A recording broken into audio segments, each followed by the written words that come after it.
తమిళనాడు రాజకీయాలకు కేంద్ర బిందువుగా మారిన వేళ నటుడు టీవీకి అధినేత విజయ్ ఆస్తులపై మరోసారి చర్చ మొదలైంది.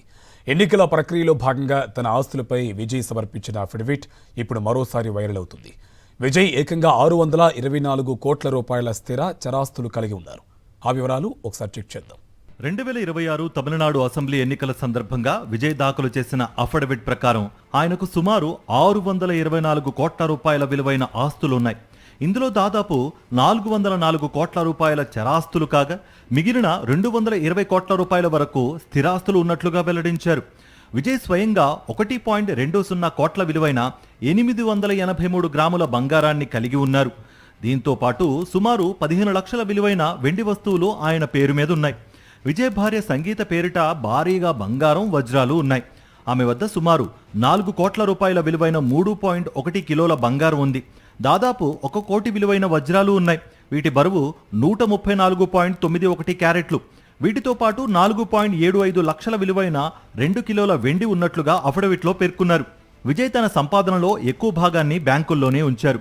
ఇండియన్ ఓవర్సీస్ బ్యాంకులోని ఒకే ఖాతాలో 213 కోట్ల రూపాయలు మెయింటైన్ చేస్తున్నారు విజయ్. దీనికి అదనంగా ఆయన వివిధ బ్యాంకుల్లో 100 కోట్ల రూపాయల ఫిక్స్డ్ డిపాజిట్లు కూడా చేశారు. యాక్సిస్ బ్యాంక్లో 40 కోట్లు, ఇండియన్ ఓవర్సీస్ బ్యాంక్లో 25 కోట్లు, హెచ్డిఎఫ్సి బ్యాంక్లో 20 కోట్లు, ఎస్బీఐలో 15 కోట్ల రూపాయల ఫిక్స్డ్ డిపాజిట్లు ఉన్నాయి.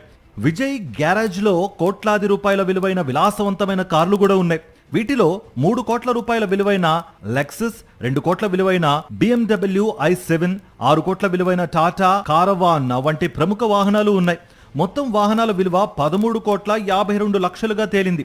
విజయ్ తన కుటుంబ సభ్యులకు ఇచ్చిన రుణాల వివరాలను కూడా వెల్లడించారు. తన భార్య సంగీతకు 12.6 కోట్లు, తండ్రి ఎస్ఏ చంద్రశేఖర్కు 3.02 కోట్లు, తల్లి శోభకు 87 లక్షల వరకు అప్పుగా ఇచ్చినట్లుగా అఫిడవిట్లో చూపించారు. చెన్నైలోని నీలంగరై, మైలాపూర్ వంటి కీలక ప్రాంతాల్లో విజయ్కు నివాస, వాణిజ్య భవనాలు ఉన్నాయి. వీటి మొత్తం విలువ సుమారు 220 కోట్ల రూపాయలు.